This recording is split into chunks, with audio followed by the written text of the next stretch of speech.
Par le président Mitterrand, l'industrie française n'est pas en mesure de supporter la concurrence en qualité et en prix, a-t-il dit. Rencontre Hassan II Chadli ce matin, le premier face-à-face officiel entre le roi du Maroc et le président algérien depuis la rupture des relations diplomatiques il y a 7 ans. Scandale à Washington, les responsables de l'Agence pour la protection de l'environnement auraient mieux protégé les industriels que la nature. Les Césars du cinéma français, palmarès ce soir en direct sur Antenne 2, aussitôt après ce journal. Madame, Monsieur, bonsoir. La publication hier des très mauvais résultats de notre commerce extérieur en janvier et d'un indice des prix médiocre pour le même mois a nourri aujourd'hui analyses et commentaires divers. Commençons par celui du chef de l'État qui visitait ce matin le Centre mondial informatique et ressources humaines où étaient réunis plus d'une centaine de responsables de grandes écoles et d'universités. Pour le président Mitterrand, la situation du commerce extérieur correspond bien à l'état de l'industrie française et il le dit sans embâge. Commerce extérieur, on s'en plaint, on a raison. Endettement de la France, on s'en plaint, on a raison. Ce n'est pas d'aujourd'hui. Mais cela s'accélère. On peut chercher les raisons strictement politiques, dans le mauvais sens du terme. Mais on est forcément déficitaire quand on n'a pas une industrie capable de supporter de la concurrence en qualité. Ou quand on n'a pas d'industrie organisée de telle sorte qu'elle supporte la concurrence en prix. Dans de nombreux domaines, heureusement, la France est bien pourvue. Dans trop d'autres domaines, elle ne l'est pas. Et l'on ne construit une industrie moderne, adaptée aux grandes concurrences du temps, que si l'on s'y attelle, avec une énergie farouche. De son côté, Michel Jobert, le ministre du Commerce extérieur, appelle aujourd'hui les Français à l'effort et à l'imagination pour réduire le déficit commercial qui est devenu, à son avis, la grande affaire nationale avec l'endettement, son corollaire. Commentaire plus politique pour le socialiste Paul Quillès, interrogé par RTL. Il est trop tôt pour dire qu'une politique de rigueur est nécessaire. Les indices de janvier sont inquiétants et catastrophiques, déclare à l'opposé le RPR Jacques Chirac dans un entretien que publiera demain le journal du dimanche. La gestion actuelle va se traduire par des mesures de plus grande austérité, affirme-t-il. Les indicateurs sont au rouge foncé, déclare pour sa part l'UDF Jean-Claude Gaudin. Je crains des révisions déchirantes, notamment en matière monétaire, avoue François Léotard pour le Parti républicain. Côté syndical, André Bergeron de Force ouvrière se dit très préoccupé. Un plan d'austérité rendrait plus difficile encore les relations sociales, a-t-il déclaré à Reims. Comment améliorer les outils humains et technologiques de la France de demain? Comment aussi dans l'immédiat former des chômeurs aux disciplines de l'informatique grâce à l'effort de solidarité consenti par les grandes écoles et les universités françaises? Tel était l'esprit dans lequel le président Mitterrand, donc ce matin, a visité le Centre mondial informatique et ressources humaines que dirige Jean-Jacques Servan-Schreiber. Georges Leclerc. Les premiers à accueillir ce matin le président de la République, ce furent les enfants qui tous les jours envahissent le Centre mondial micro-informatique pour s'exercer. Eux, ils comprennent la machine, ils savent s'en servir, rien ne les rebute. Ni l'horrible division entre matheux et littéraire, ni la peur devant le progrès, ni l'angoisse d'un chômage futur toujours possible. Jamais ces enfants ne se sont dit « je suis ici pour apprendre ». Au contraire, ils s'amusent, découvrent, perfectionnent et enseignent. Cette attitude devant le micro-ordinateur a donné des idées aux directeurs de grandes écoles. Pourquoi ne pas demander aux élèves qui ont fini leur scolarité d'enseigner l'informatique aux jeunes chômeurs au lieu de faire leur service militaire à la caserne? Tout le monde est d'accord, c'est une très bonne idée. Reste maintenant à trouver concrètement les moyens d'agir. Il faut d'abord former les étudiants à la pédagogie. Il faut aussi trouver un terrain commun entre eux et les jeunes chômeurs peu habitués à retourner à l'école. 2 spécialistes américains sont venus présenter leur expérience dans ce domaine. Richard Sayert, ici, le président de l'université Carnegie Mellon, et Raj Reddy, assis aux côtés de Samuel Pisar, spécialiste mondial de la robotique.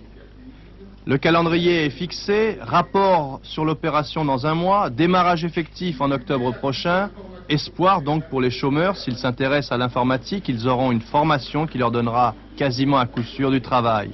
Dans cette affaire, l'exemple vient des enfants. L'inégalité des sexes se confirme une fois de plus, mais pas dans le sens communément entendu. 79 ans pour la femme, 71 ans pour l'homme. Telle est en moyenne, et avec cet écart, l'espérance de vie des Français.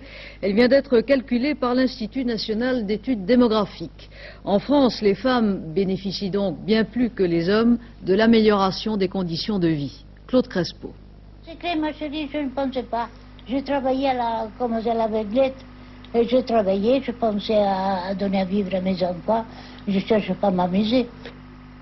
À chacun son secret, mais quand Madame Inzirio était petite fille, l'espérance de vie de ses contemporains n'était que de 47 ans en moyenne. Un demi-siècle plus tard, dans les années 50, ces petits Français pouvaient espérer vivre jusqu'à 65 ans. En 73, la moyenne atteignait 73 ans. Elle est aujourd'hui de 75 ans. Une progression énorme dont les causes sont évidentes. Amélioration générale des conditions de vie et progrès considérable de la médecine. Les inégalités demeurent pourtant, devant la mort comme dans la vie, en 83 comme en 1900. Il vaut toujours mieux être riche et bien portant que pauvre et malade. Autre injustice, si l'on peut dire, les femmes vivent plus longtemps que les hommes. 79 ans en moyenne contre 71 ans. Les causes de cette hécatombe masculine, le tabac, l'alcoolisme, les accidents de la route. Une anomalie dans la progression générale de l'espérance de vie, la mortalité des 15-20 ans qui ne diminue pas autant qu'elle devrait.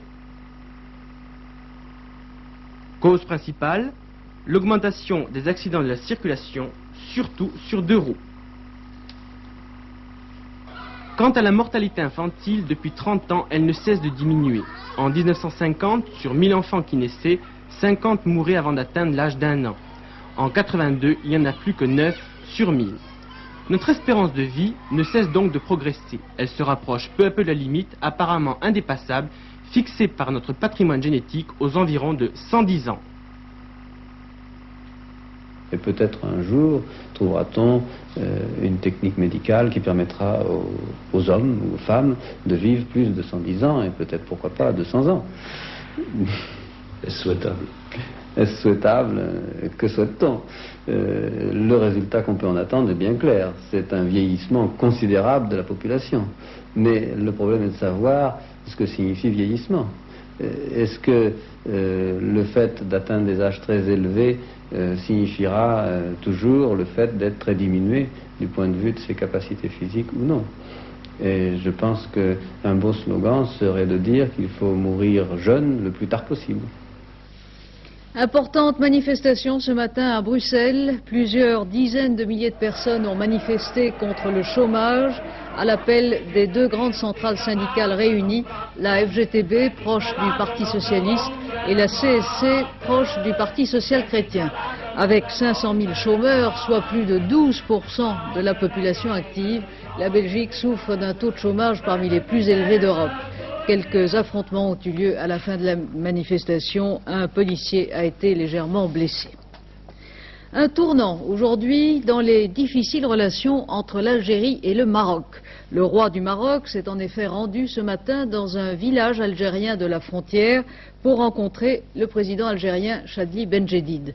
Depuis 7 ans, depuis la rupture des relations diplomatiques entre l'Algérie et le Maroc, les rapports entre les deux pays sont empoisonnés par le problème du Sahara occidental. Paul Naon. En fait, ce n'est pas la première fois que les deux hommes se rencontrent. Rappelez-vous, il y a 2 ans, lors d'un pèlerinage à la Mecque, le président Chadli avait serré la main du roi Hassan II. C'était le premier signe. Depuis, les contacts n'ont pas cessé entre le Maroc et l'Algérie, des contacts facilités par le sommet de Fès qui ont amené les ministres des deux pays à se rencontrer très souvent, surtout lors des missions conduites dans le monde par le roi Hassan II. 2 autres pays ont également joué un rôle important dans ce rapprochement. L'Arabie Saoudite d'abord, la France ensuite, qui par ses bonnes relations, aussi bien avec Alger qu'avec Rabat, a favorisé cette rencontre. Et c'est lors du dernier voyage de François Mitterrand au Maroc que la date de ce sommet a été confiée au chef de l'État français. Alors, si mes renseignements sont exacts, au cours de cette première entrevue, les deux chefs d'État n'ont parlé que des relations bilatérales, sans évoquer avec précision les problèmes du Sahara. Ce sera pour une deuxième étape. Mais cette rencontre au sommet a été rendue possible à cause de 3 facteurs principaux. Premier de ces facteurs, depuis plusieurs mois, on sentait de la part des Algériens un soutien moins efficace, moins engagé, si vous voulez, à la cause du Polisario. Second de ces facteurs, d'un côté comme de l'autre, on est absolument persuadé que désormais une victoire militaire est impossible. Il faut donc trouver une solution politique. Enfin, troisième facteur, sans doute le plus important, le président Chadli et le roi Hassan II ont tous deux des problèmes intérieurs graves. Et le plus grave est sans aucun doute celui de la démographie galopante dans les deux pays, sans oublier en Algérie et au Maroc une montée inquiétante de l'intégrisme. Reste que si le Maroc et l'Algérie finissent par s'entendre, ce sera sans aucun doute un facteur de stabilité dans le Maghreb et une force à quelques jours du sommet des non-alignés, une force également pour l'Afrique, déchirée depuis très longtemps par ce conflit du Sahara. Jusqu'ici, les milieux officiels algériens sont muets au sujet de la rencontre au sommet de ce matin et le Front Polisario affirme ne pas être au courant. Limogeages en série, rumeurs en tout genre, l'odeur du scandale flotte sur Washington et met en appétit les opposants à l'administration Reagan, comme les observateurs professionnels prompts à dénoncer tout manquement à la moralité dans la vie politique américaine. Les responsables de l'Agence pour la protection de l'environnement, l'agence qui, comme son nom l'indique, doit, au niveau fédéral, faire observer une réglementation souvent très contraignante pour protéger la nature, ces responsables se seraient davantage souciés des intérêts de l'industrie et des affaires. De Washington, l'enquête d'Édouard Laure. Le point de mire aujourd'hui du tout Washington, l'immeuble de l'Agence pour la protection de l'environnement. Plus de 14 000 personnes chargées des problèmes d'environnement par l'administration Reagan et plus particulièrement du nettoyage des endroits touchés par des produits toxiques. Site que l'on compte aujourd'hui par milliers aux États-Unis, victimes des industries chimiques et pour la plupart de la dioxine, que tous les spécialistes reconnaissent comme un produit cancérigène. Mais devant la lenteur des opérations de nettoyage, depuis ces 2 dernières années, une commission d'enquête du Sénat a exigé, il y a 3 mois, que l'agence lui remette les documents sur ses travaux. Refus catégorique de l'administratrice de l'agence, Anne Burford, amie personnelle du président Reagan, qui invoque le privilège de l'exécutif. Les sénateurs ne l'entendent pas de cette façon. Ils convoquent l'adjointe d'Anne Burford, une certaine Rita Lavelle, qui refuse de se présenter. La commission demande si Madame Lavelle est présente, si son avocat est présent. La commission le regrette infiniment. Rita Lavelle, 34 ans, chargée plus spécialement à l'agence des opérations sur la dioxine, se trouvait en fait, à ce moment-là, dans l'un des plus fameux restaurants de Washington. Une habitude prise depuis longtemps, comme le confirme son agenda, largement pourvu de déjeuners et de dîners avec les industriels impliqués dans les affaires de pollution. Et devant les critiques de plus en plus dures, la semaine dernière, le président lui-même décide d'ouvrir une commission d'enquête. Je ne peux pas continuer à exiger le privilège de l'exécutif si on soupçonne qu'on essaye de cacher des malversations.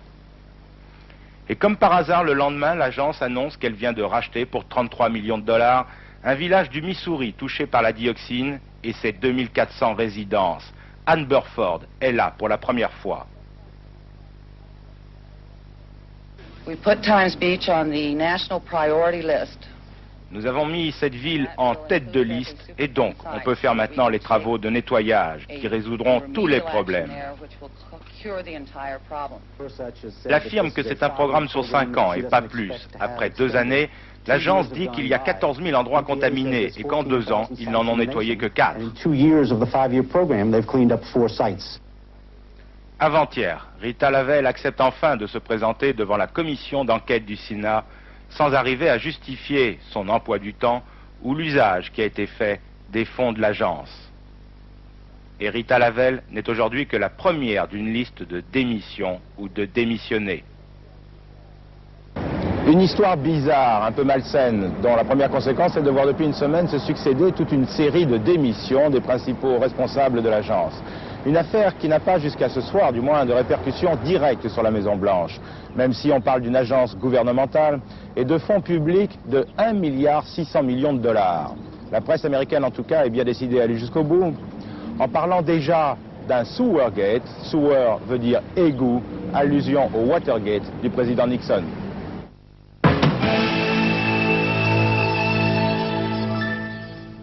À 8 jours exactement du premier tour de scrutin, la campagne municipale suit son cours. Hier soir à Paris s'est tenu le seul rassemblement unitaire de la gauche. Sous le chapiteau de la Villette, Lionel Jospin, Paul Laurent et leurs alliés de la majorité entouraient Paul Quillès. Bernard Pradino. Merci. À la tribune, une trentaine de personnalités de l'Union de la gauche. Sous le chapiteau, près de 5000 militants de la majorité. Pour tous, une cible évidente, M. Jacques Chirac. Il est l'incarnation de la droite réactionnaire, dira Paul Quillès. Il n'est plus gaulliste, ajoutera Lionel Jospin, qui accuse le maire de Paris de refuser tout débat. Avez-vous remarqué que le combattant Chirac, que le dynamique Chirac, que le pugnace président du RPR, que l'offensif député de la Corrèze ne combat jamais en face à face. Chirac, il est terrifiant, Chirac, devant sa glace. L'électorat unitaire doit se mobiliser, dira Paul Laurent pour le PC. L'enjeu est à la fois local et national. Paul Laurent, ovationné, il est chez lui dans le 19e. Autre thème de la réunion, puisqu'il s'agissait surtout de Paris, la gauche ne doit pas laisser confisquer la capitale. Les suites du conflit de l'usine Citroën à Aulnay, un militant CGT a été inculpé de coups et blessures volontaires par le parquet de Bobigny après les incidents du 2 février dernier. Le secrétaire général du syndicat CGT de l'usine, convoqué lui aussi hier par le juge d'instruction, ne s'est pas présenté au palais de justice. Manifestation cet après-midi à Bayonne. 500 personnes environ ont réclamé la mise en liberté du chef présumé de l'État militaire détenu depuis juin dernier. Dans moins d'une demi-heure maintenant, vous allez assister en direct sur Antenne 2 à la cérémonie des Césars. Les Césars récompensent chaque année les lauréats du cinéma français dans toutes ses disciplines. À la différence des 2800 invités qui sont en ce moment en route pour le Grand Rex, vous n'avez pas besoin de revêtir nœud papillon ou robe longue, puisque Pierre Tchernia et les caméras d'Alexandre Tartat vont vous permettre d'admirer à loisir le Gotha du cinéma français. Vous n'avez pas besoin non plus de prendre le métro, comme la plupart des invités, puisque les organisateurs de la soirée les ont rassemblés en ce moment dans une rame de métro. France Roche, bien sûr, est parmi eux, sur le quai de Bonne Nouvelle. Alors, France Roche, ce n'est pas le dernier métro. Nous avons très bien voyagé. Nous avons mis 8 minutes à venir de la station Invalide à la station Bonne Nouvelle grâce à ce nouveau ticket de la RATP, un foulard distribué par la RATP qui, hélas, demain n'ira pas aux usagers. C'était simplement réservé aux invités de la grande fête du cinéma de ce soir, car en effet, tous les membres de l'Académie des arts et techniques cinématographiques se sont mis sur leur 31 pour décerner leur prix. Ce soir, tout le monde il est beau, tout le monde il est gentil, et tout le monde il est jeune aussi, parce que au palmarès des sélectionnés des Césars, il y a de nouveaux noms. Il y a celui de, par exemple, Philippe Léotard, il y a celui de Gérard Lanvin, il y a celui de Fanny Cotenson. Alors, si vous voulez mon pronostic, moi je pense que Gérard Depardieu devrait avoir le prix pour Danton. Je pense que Jean Carmet aura le prix pour le meilleur rôle masculin. Je pense que Fanny Cotenson ou Denise Gray ont de fortes chances pour le second prix féminin. Et je pense que Romy Schneider aura le prix de la meilleure actrice à titre posthume. Car les académies des arts et sciences cinématographiques ne décernent pas seulement leur prix avec la tête, ils le décernent aussi avec le cœur. Et très souvent, le prix d'excellence est un prix de bonne conduite. Alors je vais vite m'asseoir parce que je ne veux rien perdre du spectacle que vous allez voir tout à l'heure. Voilà, France Roche vous a tout dit, mais le suspense continue quand même et restez donc sur Antenne 2 pour suivre cette soirée des Césars. Mais d'abord, parlons football avec la suite de la 26e journée élastique du championnat de France. La plupart des rencontres auront lieu ce soir et demain après-midi. Mais il y a eu un match déjà cet après-midi. Metz recevait Saint-Étienne. Lionel Chamoulot. Saint-Étienne à Metz avec l'espoir de réussir une bonne performance du côté des Verts afin de se sortir des profondeurs du classement. Saint-Étienne y a cru, d'autant qu'à la suite de ce centre de Laurent Paganelli, Rousset ouvre la main. Il en semble seulement à la 9e minute. On revoit d'ailleurs le but du jeune avant-centre stéphanois. Les Verts ont bien failli doubler la mise avec ce bon tir du gauche de Laurent Paganelli. Mais le poteau droit sauve Ettore et c'est finalement Metz qui va marquer, et cela à la 70e minute. Castaneda repousse la balle et sur cette action entre Wolf et Castendutch, l'arbitre, M. Dezayas, siffle le pénalty, un pénalty peut-être un peu sévère. La bonne occasion pour l'Oiseau, 1-1, score final. Les résultats du tiercé aujourd'hui à Enghien, le 3, le 10 et le 13. Les rapports pour 5 francs dans l'ordre, vous le voyez, un peu plus de 1000 francs et dans un ordre différent, 200 francs environ. Et puis demain, Pierrette Bresse, c'est la réouverture d'Auteuil. Bien oui, après le contretemps de dimanche dernier dû au gel, eh bien cette fois-ci c'est fait, c'est sûr. Dès demain, l'hippodrome d'Auteuil va prendre la relève d'Hippodrome de Vincennes. Et pendant 6 week-ends consécutifs, eh bien le tiercé dominical se jouera sur les courses d'obstacles.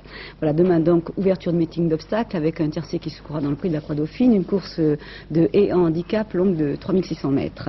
Il y aura beaucoup de concurrents, 28 chevaux et juments âgés de 5 ans et plus. Eh bien j'ai choisi de vous présenter mon favori, le numéro 8, Nocino, qui est entraîné par Jean-Paul Gallorini. Donc ça sera la rentrée pour lui aussi. C'est Nocino que vous voyez. Eh bien écoutez, c'est un cheval qui a 6 ans, mais qui est encore tout neuf et très tendre pour une course à tiercé, qui sont toujours des courses assez difficiles. Pour la bonne raison que c'est un cheval qui a débuté en fin d'année de ses 5 ans. Les 2 premières courses qu'il a courues, il les a gagnées facilement, mais il ne battait pas grand-chose. Et il a été obligé de passer à la catégorie au-dessus, c'est-à-dire les handicaps. Et là, handicap tiercé, il a couru une fois obscurément. Il n'était pas prêt, il ne courrait pas. Disons que mon cheval est en condition pour pouvoir courir et pour donner sa pleine mesure. Dans le pronostic que je vous propose maintenant, le numéro 8, Nocino, sera mon favori. Il sera suivi du numéro 22, Archipel, ensuite le 9, Ravishment, le 19, Linsem, le 3, Margello, Donani le numéro 11, Manerly le numéro 16 et le 12, Mélinor. 8, 22, 9, 19, 3, 11, 16 et 12. Et très vite le temps demain, Philippe Dumez. Oui, bien c'est très simple, c'est toujours de la douceur avec une zone de pluie qui s'évacue par le sud-est demain matin avec un peu d'orage sur la Corse et puis une nouvelle zone de pluie qui va traverser notre pays entre les deux, un temps variable avec des chutes de neige au-dessus de 1200 à 1500 mètres sur les Alpes en particulier, des vents qui vont se renforcer un peu sur l'Atlantique et le Mistral et la Tramontane également qui vont se renforcer. Vous voyez des températures douces, je vous le dis, de 9 à 13 degrés en moyenne du nord au sud. Et puis disons tout de suite que c'est la fête des Honorines avec un soleil qui se couche à 18h29 et qui se lèvera avant bien sûr à 7h39. À 23h30, Jean-Louis Le Seine vous présentera notre dernier journal. Demain, 12h45, Daniel Bilalian. Demain, 20h, Patrick Poivre d'Arvor. J'aurai le plaisir de vous retrouver dans une semaine en direct de Bonn, puisque le samedi 5 mars, à la veille des élections législatives allemandes, l'essentiel de notre journal de 20h sera consacré à ces élections capitales pour l'Allemagne et pour l'Europe. Très bonne soirée sur Antenne 2 avec les Césars. Merci d'avoir suivi ce journal.